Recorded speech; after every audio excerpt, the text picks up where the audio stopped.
சென்னை சிந்தாதிரிப்பேட்டை ரயில் நிலையம் அருகே விளம்பர திமுக அரசு தேர்தல் வாக்குறுதிகளை நிறைவேற்றக் கோரி தமிழ்நாடு சத்துணவு அங்கன்வாடி சங்கங்களின் கூட்டமைப்பினர் சாலை மறியல் போராட்டத்தில் ஈடுபட்டு வருகின்றனர். இதுகுறித்தான கூடுதல் விவரங்களோடு நேரலையில் இணைகிறார் எமது செய்தியாளர் நித்யானந்தன். வணக்கம் நித்யானந்தன்.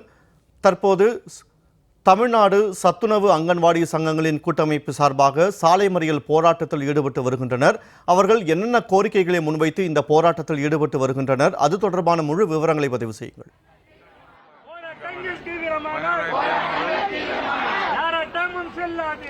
தமிழ்நாடு சத்துணவு அங்கன்வாடி ஊழியர்களை பொறுத்தவரை அவர்கள் ஒற்றை கோரிக்கையை முன்வைக்கிறார்கள். எங்களுக்கு பணி நிரந்தரம் செய்ய வேண்டும். நீண்ட ஆண்டுகளாக பணி நிரந்தரம் இல்லாமல் பணியாற்றிக் கொண்டிருக்கிறோம். திமுகவுடைய தேர்தல் வாக்குறுதி கொடுக்கப்பட்டிருக்கிறது. அதுவே திமுக ஆட்சிக்கு வந்து ஆட்சியை முடிய உள்ள தருவாயில் அவர்கள் கொடுத்த தேர்தல் வாக்குறுதியை நிறைவேற்ற கோரிதான் தற்போது நாங்கள் போராட்டத்தில் ஈடுபடுகிறோம் என்று காலையில் சென்னை தலைமைச் செயலகத்தை முற்றுகையிடக்கூடிய அளவில் கோட்டையை நோக்கி ஒரு பேரணியை நடத்தியிருந்தார்கள். அதன் பிறகாக அவர்களுடைய பேரணி முடிவடைந்ததற்கு பிறகாக காவல்துறையினர் அவர்களை அழைத்துக் கொண்டு பேச்சுவார்த்தைக்காக சமூக நலத்துறையுடைய செயலாளரை சந்திப்பதற்காக அழைத்து சென்றனர். ஆனால் அங்கு பேச்சுவார்த்தையில் ஈடுபடாத சமூக நலத்துறை செயலாளர் அவர்களை திருப்பி அனுப்பியதன் காரணமாக கோபமடைந்த இந்த சத்துணவு அங்கன்வாடி ஊழியர்கள் தற்போது சென்னை சிந்தாதிரிப்பேட்டை ரயில் நிலையம் அருகே சாலை மறியலில் ஈடுபட்டு வருகிறார்கள். சிந்தாதிரிப்பேட்டையிலிருந்து அண்ணா சாலை பெரியார் ஓமந்தூரார் மருத்துவமனை செல்லக்கூடிய அந்த சாலை முழுவதும் தற்பொழுது சாலை மறியல் போராட்டத்தில் ஈடுபட்டு வருகிறார்கள். 1 மணி நேரமாக இந்த சாலை மறியல் போராட்டம் என்பது நடைபெற்று வருகிறது. சுமார் 1000க்கும் மேற்பட்ட இந்த சத்துணவு ஊழியர்கள் தற்பொழுது இந்த போராட்டத்தில் ஈடுபட்டு வருகிறார்கள். தமிழ் மாநில அங்கன்வாடி ஊழியர் மற்றும் உதவியாளர் சங்கம், அதேபோல சத்துணவு அங்கன்வாடி ஊழியர்கள் சங்கம் அனைவரும் ஒருங்கிணைந்து தற்பொழுது இந்த போராட்டத்தில் ஈடுபட்டு வரக்கூடிய அந்த நேரடி காட்சிகளை தற்போது நாம் பார்த்து வருகிறோம். ஏராளமான காவல்துறையினர் ஒருபுறம் குவிக்கப்பட்டிருந்தாலும் மறுபுறத்தில் தொடர்ச்சியாக எங்களுடைய கோரிக்கை நிறைவேறும் வரை எங்களுடைய போராட்டம் தொடரும் என இந்த அங்கன்வாடி சத்துணவு ஊழியர்கள் தற்பொழுது போராட்டத்தில் ஈடுபட்டு வரக்கூடிய அந்த காட்சிகளை தற்போது நாம் பார்த்து வருகிறோம். ஆகவே காலையில் பேரணி, பிற்பகலுக்கு பிறகாக நாங்கள் எங்களுடைய கோரிக்கையை நிறைவேற்றாத அரசை கண்டித்து தற்போது சாலை மறியல் போராட்டத்தில் ஈடுபடுகிறோம் என்று தற்பொழுது போராட்டத்தில் ஈடுபட்டு வருகிறார்கள். தொடர்ச்சியாக நம்மிடையே பேசுவதற்காக நிர்வாகிகள் இருக்கிறார்கள். காலையில் பேச்சுவார்த்தையில் ஈடுபட்டார்கள். காலையில் பேச்சுவார்த்தை என்பது அழைத்து பேசுகிறோம் என்று அரசு கூறியதற்கு பிறகு பேசாமல் விட்டதன் விளைவாக தற்போது மீண்டும் பேச மறுத்ததால் சாலை மறியல் போராட்டத்தில் ஈடுபட. காலையில் என்ன பேச்சுவார்த்தைக்கு போயிருந்தீங்க, பேசினாங்களா இல்லையா, என்ன நடந்தது? காலையில எங்களோட கூட்டமைப்பு சார்பா 6 தலைவர்கள் வந்து பேச்சுவார்த்தைக்கு கூப்பிட்டுருக்காங்க. அரசு செயலாளரை பார்க்கறதுக்குன்னு சொல்லிட்டு கூட்டு போயிருக்காங்க. ஆனா அரசு செயலாளர் வந்து இப்ப என்னால பேச முடியாதுன்னு அப்படின்னு மறுத்திருக்காங்க. அந்த தகவல் வந்ததுக்கு அப்புறமா தான் தமிழ்நாடு முழுதும் கன்னியாகுமரியிலிருந்து தென்காசி, குற்றாலம், அங்கேருந்து கடைக்கோடியிலேருந்து எல்லாருமே இந்த பேரணிக்காக அமைதியான முறையில் நடக்கணும் அப்படின்ற ஒரு நல்ல எண்ணத்தோடு தான் எல்லாருமே நாங்கள் வந்தோம். எங்களை கூப்பிட்டு அலுவலர் ஒரு 5 நிமிடம் எங்கள் தலைவருங்க கூட பேச்சுவார்த்தையை கூட நடத்துறதுக்கு நேரம் இல்லைன்னு ஒரு தகவல் தெரிஞ்ச உடனே மக்கள் எல்லாரும் ஆவேசமாயிட்டாங்க. கொந்தளிச்சு எல்லாருமே நாங்கள் திரும்பியும் வந்து இப்போ ரோட்டில் வந்து எங்களை முதல்வர் பார்த்தே ஆகணும், எங்களோட கோரிக்கையை கேட்டே ஆகணும்னுட்டு ரோட்டில் உட்காந்து முற்றுகை பண்ணியிருக்கோம். உங்களுக்கு என்ன விதமான தேர்தல் வாக்குறுதின்னு கொடுக்கப்பட்டிருந்தது? ஏன் இந்த போராட்டம்? எங்களுக்கு வந்து தற்பொழுது முதலமைச்சராக உள்ள ஐயா மு.க. ஸ்டாலின் ஐயா அவர்கள் என்ன சொன்னாங்கன்னா, நான் இம்முறை கடந்த முறை அந்த எதிர்கட்சி கிட்ட நாங்கள் போராட்டம் பண்ணும்போது அவர் என்ன சொன்னார்னா, இந்த அரசிடம் நீங்கள் மோத வேண்டாம், நான் கட்டாயம் ஆட்சிக்கு வந்த பிறகு உங்களுக்கு கட்டாயம் பணி நிரந்தரம் செய்வேன் அப்படின்னு சொல்லிட்டு அவரே தேர்தல் வாக்குறுதியில 313 வந்து வாக்குறுதி கொடுத்திருக்காரு. இப்ப நாங்களா எந்த கோரிக்கையும் வைக்கல. அவர் கொடுத்த அந்த வாக்குறுதி 313 என்ன ஆயிற்று அப்படின்ற ஒரே ஒரு ஆதங்கம் மட்டும்தான். ஐயா அவர்கள் இப்ப 2 அனௌன்ஸ்மெண்ட் கொடுத்திருக்காங்க. அது எல்லாமே வந்து எப்படின்னா ஓய்வு பெற்றவர்களுக்கு. இப்ப நான் சர்வீஸ்ல ஆல்ரெடி ஏற்கனவே 17 வருஷம் சர்வீஸ் பண்ணிருக்கேன் இந்த திட்டத்துல. இன்னும் என்னோட சர்வீஸ் எவ்வளவு இருக்குன்னா 22 வருடங்கள் நான் இன்னும் இந்த திட்டத்துக்கு சர்வீஸ் பண்ணணும். இப்ப ஐயா அனௌன்ஸ் பண்ணிருக்க இந்த 2 அனௌன்ஸ்மெண்ட்டும் 22 வருடங்கள் கழித்து தான் நான் பயனடைய முடியும். ஆல்மோஸ்ட் என்னோட வாழ்நாள் முழுதையும் நான் இங்க கழிக்கிறேன். அப்படி இருக்கும்போது எனக்கான ஒரு பயனடைகிற திட்டம் எதுவுமே இல்லை அப்படின்றதுதான் என்னோட ஆதங்கம்.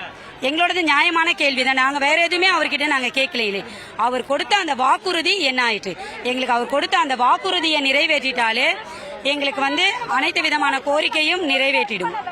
தொடர்ச்சியாக உங்களுடைய போராட்டம் காலையில பேரணி, தற்போது சாலை மறியல் பண்ணிட்டு இருக்கீங்க. அரசு துறை செயலாளர் ஏன் உங்ககிட்ட பேச்சுவார்த்தை நடத்த மறுத்தாரு? அது என்ன காரணம்?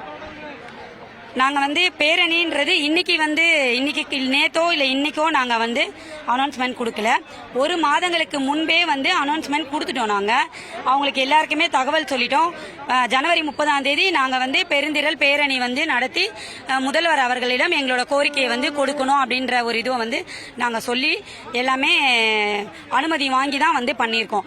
அப்படி இருக்கும்போது அவங்க ஏன் எங்களை வந்து பேச்சுவார்த்தைக்கு எங்களோட தலைவர்கிட்ட பேசுறதுக்கு மறுத்தாங்க அப்படின்ற விஷயம் வந்து எங்களுக்கு இப்பவும் தெரியல. ஒருவேளை எங்களுக்கு பதில் சொல்லுவதற்கு அவங்களுக்கு பதில் தெரியலையா அப்படின்றதும் எங்களுக்கு தெரியல. தொடர்ச்சியா திமுக அரசு உங்களுக்கு கொடுத்த வாக்குறுதி நிறைவேற்றல சாலை மறியல் வரைக்கும் வந்திருக்கீங்க. அரசு ஏன் உங்களுக்கு கொடுக்கலன்னு நினைக்கிறீங்க? என்ன பிரச்சனை? அரசு கொடுக்கறதுல என்ன சிக்கல் இருக்கு? அதாவது நாங்க வந்து 40 வருட காலமாகவே வந்து எங்களுக்கு பண்றோம். நாங்க இப்ப பாருங்க பேரணி பண்றோம்னு அமைதியா வந்திருக்கோம். இப்ப பாத்தீங்கன்னா பாருங்க காவல்துறை எங்களை வந்து அரெஸ்ட் பண்ற விதத்துல உட்கார்ந்து இருக்காங்க. நாங்க அமைதியா உட்காருங்கன்னு சொன்னாங்க, உட்கார்ந்தோம். பேச்சுவார்த்தை நடக்கும். நாங்க பேச்சுவார்த்தையில பின்பக்கமா வந்து எல்லாரையும் அரெஸ்ட் பண்ணிட்டு இருக்காங்க. இது ரொம்ப அராஜகம். பேச்சுவார்த்தைக்கு அழைக்கிறேன்னு சொல்லிட்டு இந்த மாதிரி பண்றது ரொம்ப ரொம்ப அராஜகமா இருக்கு. நாங்க நிரந்தர காலமுறை ஊதியத்தை இன்று இருக்கும் முதல்வர் அவர்கள் எங்களுக்கு 313 காலமுறை ஊதியம் பண்ணி தரேன்னு சொன்னாங்க. இதுவரையும் அந்த மாதிரி பேச்சுவார்த்தை எதுவுமே நடக்கல. 313 கீழே தான் நாங்க வந்து காலமுறை ஊதியத்துக்காண்டி தான் இந்த பெருந்திரள் முறையீடு வந்து நடத்திட்டு இருக்கோம். அதுல வந்து இப்ப எங்களுடைய பேச்சுவார்த்தைகள் வந்து எங்களுடைய அமைப்புகளை சார்ந்தவ மாநில நிர்வாகிகளை அழைத்து கொண்டு சென்று 3 மணி நேரம் ஆகுது. இதுவரை பேச்சுவார்த்தை நடக்கவில்லை. எங்களுக்கு காவல்துறைகள் அராஜகம் வந்து அநியாயமா இருக்கு. இதுல எங்களால ஒத்துக்கவே முடியல. கோரிக்கை நிறைவேறும் வரை இந்த போராட்டம் தொடருமா இல்ல என்ன பண்ண போறீங்க? இந்த எங்களோட கோரிக்கை நிறைவேறும் வரை 3ஆம் தேதி வேலை நிறுத்தம் அறிவிச்சிருக்காங்க. இப்ப பேச்சுவார்த்தை சுமூகமா இல்லனாலும் நாங்க இங்க எங்களோட மாநில மையம் என்ன சொல்லுதோ அது கட்டுப்பட்டு நாங்க உட்காருவோம். நாம் பார்த்திருக்கலாம் ஏராளமான இந்த சத்துணவு மற்றும் அங்கன்வாடி ஊழியர்கள் தற்பொழுது சாலை மறியல் போராட்டத்தில் ஈடுபட்டு வருகிறார்கள். இவர்கள் கேட்பதெல்லாம் திமுக கொடுத்த அந்த தேர்தல் வாக்குறுதியை நிறைவேற்ற வேண்டும், பணி நிரந்தரம் செய்ய வேண்டும் என்ற ஒரு ஒற்றை கோரிக்கையை முன்வைத்து தற்பொழுது சாலை மறியல் போராட்டத்தில் ஈடுபட்டு வருகிறார்கள். இதனால் சிந்தாதிரிப்பேட்டையிலிருந்து ஓமந்தூரார் அரசு மருத்துவமனைக்கு செல்லக்கூடிய அந்த சாலை முழுவதும் மேதினா பூங்கா வெளிப்புற சாலையில் முழுவதுமாக தற்பொழுது போக்குவரத்து என்பது ஸ்தம்பித்திருக்கிறது. சுமார் 1 மணி நேரமாக போக்குவரத்து ஸ்தம்பித்திருக்கக்கூடிய சூழலில் ஏராளமான காவல்துறையினர் இந்த குவிக்கப்பட்டிருந்தாலும் கைது செய்ய முடியாமல் பேருந்துகள் இல்லாமல் காவல்துறையினர் ஒரு பக்கம் திணறி வரக்கூடிய ஒரு காட்சியும் இருந்து கொண்டிருக்கிறது. என்றால் காலை முதல் ஆசிரியர்கள் போராட்டம் என பல கட்ட போராட்டங்கள் சென்னை முழுவதும் நடைபெற்று வருவதால் கைது நடவடிக்கைகளுக்கு பேருந்துகள் இல்லாமல் காவல்துறை ஒருபுறம் சிக்கி தவித்துக் கொண்டிருக்கிறது. மறுபுறத்தில் கைது நடவடிக்கை எடுத்தாலும் ஆங்காங்கே இருக்கக்கூடிய போராட்டக்காரர்கள் அரசு அதாவது வெளிப்புற சாலைகளில் வருவதன் காரணமாக கைது நடவடிக்கைகளும் சற்று தோல்வி ஏற்பட்டிருக்கிறது. காவல்துறையினரும் கைது செய்ய முயற்சிக்காமல் பல பிரச்சனைகளும் சந்தித்து வருகிறார்கள். ஆகவே அரசு உடனடியாக தங்களை அழைத்து பேச வேண்டும்.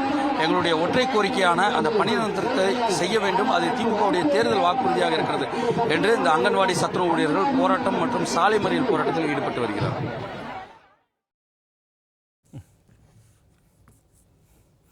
தேர்தல் வாக்குறுதி எண் 313 படி பணி நிரந்தரம் கோரி தமிழ்நாடு சத்துணவு அங்கன்வாடி சங்கங்களின் கூட்டமைப்பினர் போராட்டத்தில் ஈடுபட்டு வருகின்றனர். அது தொடர்பான அண்மை தகவல்களை களத்திலிருந்து வழங்கியமைக்கு நன்றி நித்யானந்தன்.